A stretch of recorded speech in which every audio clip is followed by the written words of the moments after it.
감사합니다. 저도 양해의 말씀드립니다.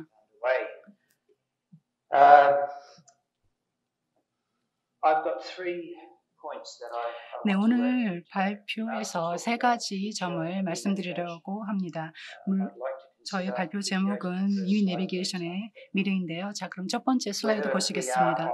오늘 제가 발표할 세 가지 부분은 저희가 제대로 된 방향으로 나아가고 있는가 하는가가 첫 번째이고요. 이 내비게이션의 인스턴스가 지금 회사 서비스를 통해서 잘 진행되고 있는가를 또 살펴보겠습니다. 그리고 이 내비게이션의 미래를 살펴보면서 결론을 지어보고자 합니다. 다음 슬라이드요. 처음부터 2006년부터 저희는 많은 노력을 해왔습니다. 이 내비게이션은 정말로 매력적인 분야였습니다. 그런데 지금은 어느 정도 진부한 용어가 되지는 않은 것인지 생각이 듭니다. 이 내비게이션의 정의는 세 가지 부분을 포함하고 있습니다.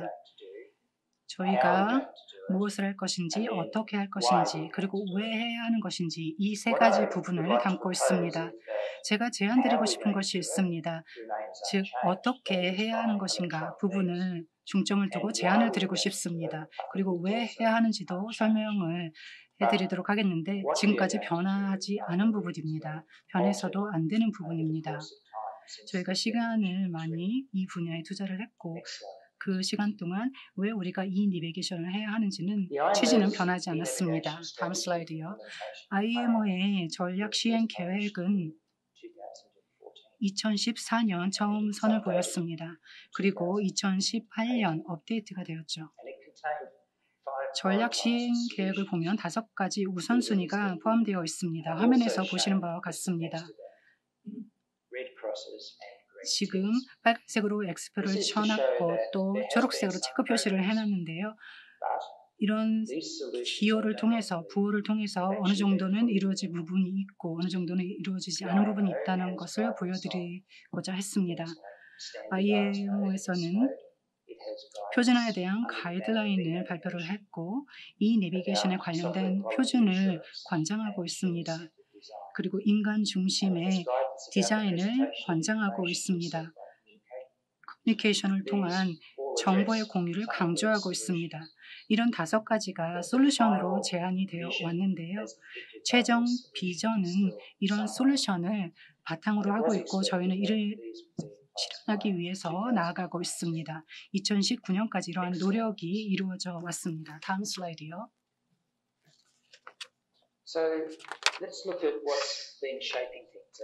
현재 우리가 어떤 현실에 처해 있는지를 한번 보겠습니다. 앞서도 축사에서 많이 들으셨는데요. 심각한 경기 침체가 있었습니다. 2000년대 들어서부터 이러한 문제가 나타나기 시작했습니다. 그리고 지정학적 긴장감도 고조되었습니다. 그런데 코로나19까지 엎친 데 덮친 격으로 나타났습니다. 따라서 이러한 현실에서 코로나19 이후의 미래는 어떤 모습을 할지 이제 가늠해 봐야 합니다. 6개월 전만 해도 이런 상황을 누구도 예상하지 못했습니다. 축사를 통해서 또 많은 분들이 말씀을 하셨는데요. 해운 조선 분야는 글로벌 경제에 상당히 중요한 부분입니다. 저희 분야는 세계 경제의 생명선이 될 것입니다. 그래서 성견지명이라는 것은 미래를 예측하는 것이 아닙니다. 오히려 미래를 내다보고 이변을 최소화하는 것이라고 제 나름대로 정의를 내려보았습니다. 다음 슬라이드요.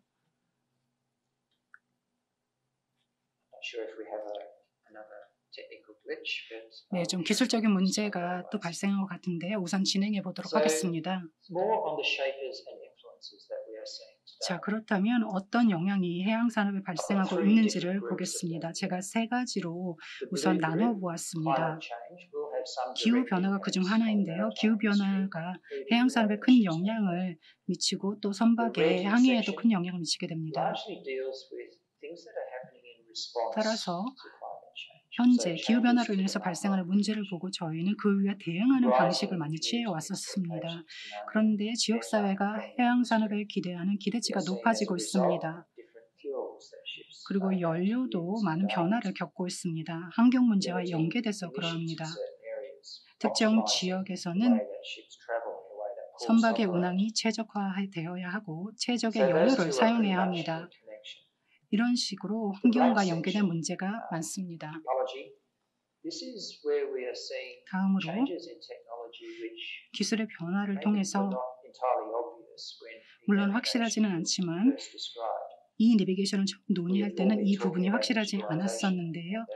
저희가 많은 법규와 규제를 통해서 AI, 빅데이터, 블록체인 등의 신기술을 도입을 할 때 다양한 조율을 하고 있습니다. 오토페이션도 아주 중요한 논의 분야라고 할 수 있습니다. 이에 대한 논의가 활발하게 이루어지고 있고요. 그리고 마스라든지 이와 관련해서 다양한 주제들이 나오고 있습니다. 이런 식으로 다양한 신기술과 현상들이 해양산업에 영향을 미치고 있습니다. 다음 슬라이드요. 자, 그렇다면 몇 가지 사례를 살펴보도록 하겠습니다. 이 내비게이션이 운항상으로 어떻게 시작되었는지를 살펴보겠습니다. MCP를 먼저 둘 수 있겠습니다. MCP는 하나의 기회를 제공해 줍니다. 서비스 아키텍처로서 저희가 처음에 기대했던 바를 충분히 충족시키고 있다고 생각합니다. 몇 가지 인스턴스가 있는데요. 아시아 퍼시픽 웹 모델이 그 중에 하나입니다. 이러한 모델이 좀 더 많이 필요합니다. 그래야만 저희가 좀 더 많은 학습을 할 수 있고 이 내비게이션의 미래가 좀 더 밝을 것입니다. 또 어떤 현상이 있는지 보겠습니다. 탄탄한 업계의 노력과 또 기업들의 기여로, 즉 기업들의 솔루션 제공으로 환경 변화에도 저희가 잘 대응해 나가고 있다고 생각합니다. 탄소 배출 문제가 중요한 환경 문제로 대두되고 있는데요. 저희가 테스트베드 개발을 통해서 이 내비게이션이 적용이 됐을 때 최적화될 수 있도록 또 환경에 최적의 영향을 미칠 수 있도록 노력하고 있습니다. 노트르담 항만에서도 그 사례를 잘 볼 수가 있습니다. 지금의 상황은 이 내비게이션의 기회를 제공해주고 있습니다. 이 내비게이션을 활용하면 효율성이 높아질 것입니다. 이팡 시스템이 그 예 중에 하나인데요. 선박은 효율성을 최적화하고 최대화할 수 있을 것입니다. 그 결과 가스 배출의 양도 줄일 수 있는 결과를 낳을 수 있습니다. 그런 혜택을 얻을 수 있습니다. 자, 그렇다면 미래의 모습은 어떤 모습일까요? 미래를 예상해 볼 때 몇 가지 말씀드리고 싶습니다. 액티스를 그 중에 하나로 들고자 하는데요. 사무총장님께서 IHO의 사무총장님께서 이 부분에 관해서 앞서 아주 간략하게 말씀을 해주셨습니다. 그리고 표준화의 중요성을 강조해 주셨습니다. 앞으로 10년간 전환이 있을 것입니다. 전자해도의 새로운 세대가 앞으로 10년간 펼쳐질 것입니다. 그리고 S백을 기반으로 그 표준이 마련될 것입니다. 많은 분들이 강조하셨다시피 저희는 표준화가 필요합니다. 지금 화면에서 보시는 몇 가지 예를 보실 수가 있는데요. S129 UKC 관리, 그리고 S124 해사 안전 정보, 이런 것들이 아주 중요한 표준이 될 것입니다. 그리고 기항 최적화를 다루고 있는 S241 등등 다양한 표준이 준비가 되고 있습니다. 이러한 표준을 활용을 하면 이 내비게이션 개발에 있어서 탄력이 생길 것입니다. 자, 몇 가지 질문을 해보겠습니다. 선박에서 지금의 상황을 유지해야 할지 아니면 IANS를 도입을 해야 할지 어떻게 생각하시는지 궁금합니다. 이 내비게이션 해사 서비스가 모두가 액세스할 수 있고 또 선상에서 활발히 사용될 수 있도록 이러한 질문에 대한 답을 구해야 한다고 생각합니다. 마지막으로 화면에서 보시다시피 저희는 저희가 시행착오를 통해서 알게 된 교훈을 다시 한번 학습해야 한다고 생각합니다. 어느 경우에는 신중하지 못했던 적도 있습니다. 따라서 똑같은 실수를 반복하지 않고 앞으로 나아갈 수 있어야 합니다. 우리가 앞으로도 받게 될 영향이 있을 것입니다. 변화가 또 있을 것입니다. 시대와 함께 변화도 발생을 합니다. 저희는 선박에서 또 육상에서 커넥티비티, 연결성을 강화해야 합니다. 이것을 바탕으로 디지털화를 이루어 나가야 하는데요. 이와 함께 사이버 보안 문제가 대두될 것입니다. 이 분야에서도 계속해서 변화가 나타나고 있습니다.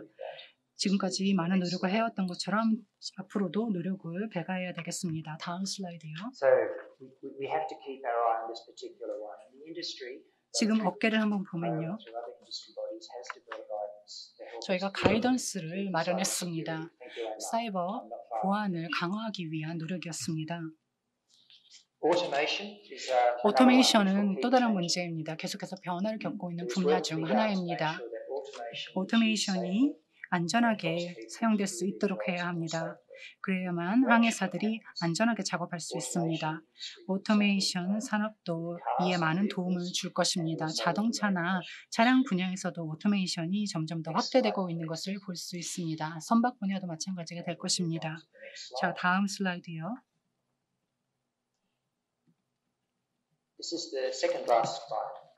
자, 지금 화면에서 보시는 것은 호주의 향후 10년간 내비게이션 서비스를 어떻게 제공할지를 보여주는 책자입니다. 2030년 내비게이션 서비스라는 제목을 갖고 있는데요. 암사와 같은 조직 그리고 전 세계 해양 기관들은 이 내비게이션을 실현하기 위해서 많은 노력을 하고 있습니다. 따라서 이제 확실성이 필요한 시기입니다. 앞서 미 해양경비대 연사님께서도 말씀해 주셨는데요. 표준화를 우선 이루고 나면 실제로 커뮤니케이션 서비스를 저희가 원하는 수준으로 실현시켜야 합니다. 이를 위해서는 재무적인 투자가 필요한데요. 그 부분을 강조하고 싶습니다. 이 커뮤니케이션 분야에 투자해야 된다고 강조하고 싶습니다. 다음 슬라이드요. 자, 이제 이 내비게이션의 미래를 저희가 살펴보겠다고 앞서도 말씀을 드렸는데요. 네, 다음 슬라이드로 넘어가 주시기 바랍니다. 감사합니다. 네, 이 내비게이션을 어떻게 할 것이고 왜 해야 하는가는 그에 대한 타당성은 여전히 존재합니다. 하지만 이 내비게이션 실현을 위해 무엇을 해야 하는가는 예전과 달라졌습니다. 현재 저희가 논의하고 있는 부분은 경제성을 띠고 있어야 합니다. 경제성 중심의 공급망과 관련된 개발이 현재 이루어지고 있는데요. 그리고 환경적으로 지속 가능한 개발이 이루어져야 한다고 생각합니다. 마지막으로 엑스의 전환으로 10년이 이제 예상이 되고 있는데요. 이것이 이 내비게이션의 핵심입니다. 저희가 지금까지 많은 노력을 통해서 배워온 바가 있습니다. 이를 잊지 말고 앞으로도 계속 활용해 나가야 되겠습니다. 감사합니다.